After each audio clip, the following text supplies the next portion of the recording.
क़यामत में जो सवालात होंगे, सबसे पहले बंदा अपनी जगह से हिल न सकेगा जब तक कि 5 सवालों के जवाब न दे।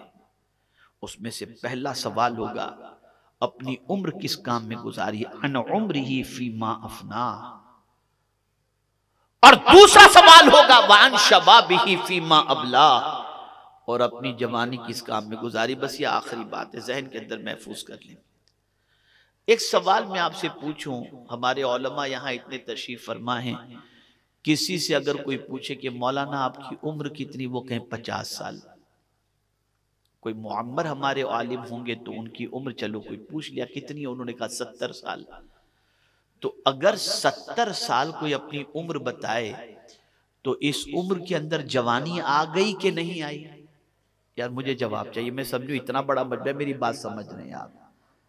अगर मैं किसी से पूछूं कि आपकी उम्र कितनी, और वो हो 70-80 साल का, और वो कहे मेरी उम्र 70-80 साल की, तो उसमें उसकी जवानी भी शामिल है कि नहीं? बोलिए ना, है ना?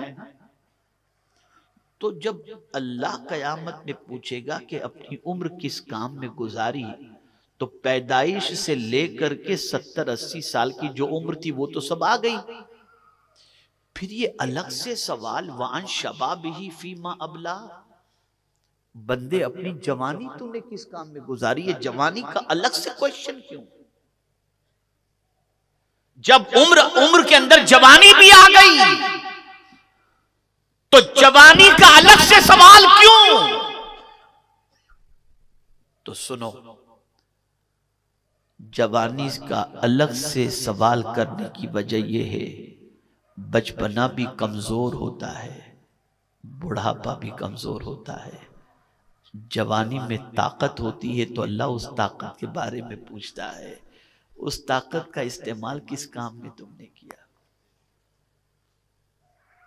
अय्याशी में किया, बदकिरदारी में किया, जवान होते ही अल अयाज़ु बिल्लाह। आज मैं आपको बताऊं कि 18 साल की उम्र तक पहुंचते पहुंचते आज का जवान जिस्मानी एतबार से नाकारा बन जाता है, इल्ला माशाअल्लाह। इसलिए कि गंदी पिक्चरें देख देख कर गंदी आदतों का इतना शिकार हो जाता है कि उसकी हालत अंदर से खोखली हो जाती है।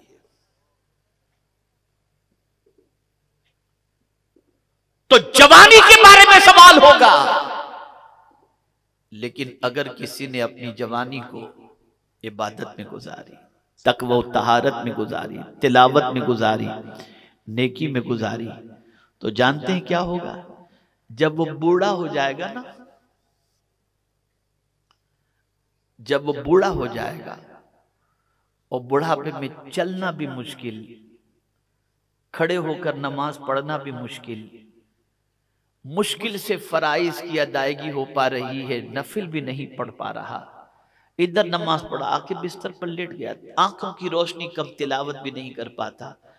मौला फरिश्तों से फरमाएगा, मेरे फरिश्तों बताओ, ये जो बिस्तर पर बूढ़ा पड़ा हुआ है, जो बड़ी मुश्किल से फराइज अदा करता है, जरा बताओ ये जवानी में क्या करता था? क्या करता था जवानी? जबकि मौला सब जानता है। फरिश्ता अर्ज करेगा, मौला जवानी में ये नफिल भी पढ़ता था, गरीबों की मदद के लिए दौड़ धूप भी करता था, कसरत से तिलावत भी करता था, सुन्नियत का काम भी करता था, दावत तबलीग के फराइज भी अंजाम देता था। अब तूने इसे कमजोर कर दिया है तो ये बिस्तर अलालत पर है, मौला की रहमत जोश में आएगी। मौला इरशाद फरमाएगा, ए फरिश्तों सुनो, बुढ़ापे में भले ये बिस्तर पर पड़ा रहे, लेकिन इसके नामे आमाल में जवानी की नेकियां लिखते रहो। नामे आमाल में जवानी, ये है नेकियां। जवानों अगर तुम सबर गए तो मुआशरे के अंदर इनकलाब पैदा होगा। सुन लो, सुल्तान सलाहुद्दीन अय्यूबी का एक कौल मैं अक्सर सुनाया करता हूं, याद रखें। जब मैं बिलग्राम शरीफ गया तो वहां पर मैंने एक तोगरा आवेजा देखा, उसमें सुल्तान सलाहुद्दीन अय्यूबी का कौल लिखा हुआ था कि सुल्तान सलाहुद्दीन अय्यूबी ने कहा, किसी कौम को बर्बाद करना हो, तबाह करना हो, तो एटम बम की जरूरत नहीं, उस कौम के नौजवानों को अय्याश बना दो, वो कौम खुद ब खुद तबाह बर्बाद हो जाएगी। बहुत सारों से गुनाह सरजद हो चुके होंगे, हमारे बहुत सारे जवान अपने दामन को गुनाहों से दागदार कर चुके होंगे, लेकिन मायूस मत हो जाओ। बस हदीस याद रखो, फरमाया गया इन्नल्लाह ताला युहिब्बुश शाब्बत ताइब, अल्लाह ताला जवान तौबा करने वाले से मोहब्बत फरमाता है। आज तक अगर जवानी से गलती हो गई तो आज सच्चे दिल से तौबा करो कि कल सुबह से नहीं बल्कि आज ही से अब गुनाह की दहलीज पर हमारे कदम नहीं जाएंगे। अगर सच्चे दिल से तौबा कर लिए तो यही नहीं कि अल्लाह तौबा कबूल फरमाएगा, ए जवान तू इधर तौबा करेगा अल्लाह तुझसे मोहब्बत करने लग जाएगा। तो ए रसूल आजम सल्लल्लाहु अलैहि वसल्लम के दीवानों, आज के इस सुन्नी इज्तिमा के अंदर नमाज का भी अहद करो, सच्चाई का भी अहद करो, गुनाहों से बचने का भी अहद करो, मुआशरे में पाक साफ सुथरा माहौल बनाने की कोशिश करो, जवानी को दागदार होने से बचाओ, इल्म के मैदान में दुनिया से आगे निकलने की कोशिश करो, अंबिया के रास्ते पर चलो, सिद्दीकीन के रास्ते पर चलो, शुहदा के रास्ते पर चलो, सालिहीन के रास्ते पर चलो।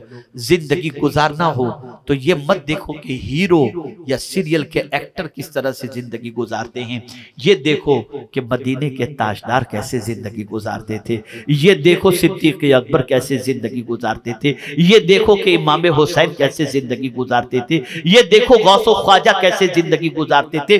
उस रास्ते पर चलोगे तो तुम्हें कोई जन्नत में जाने से नहीं रोक सकेगा। अल्लाह इनके रास्ते पर चलने के एवज में जन्नत का हकदार बना देगा।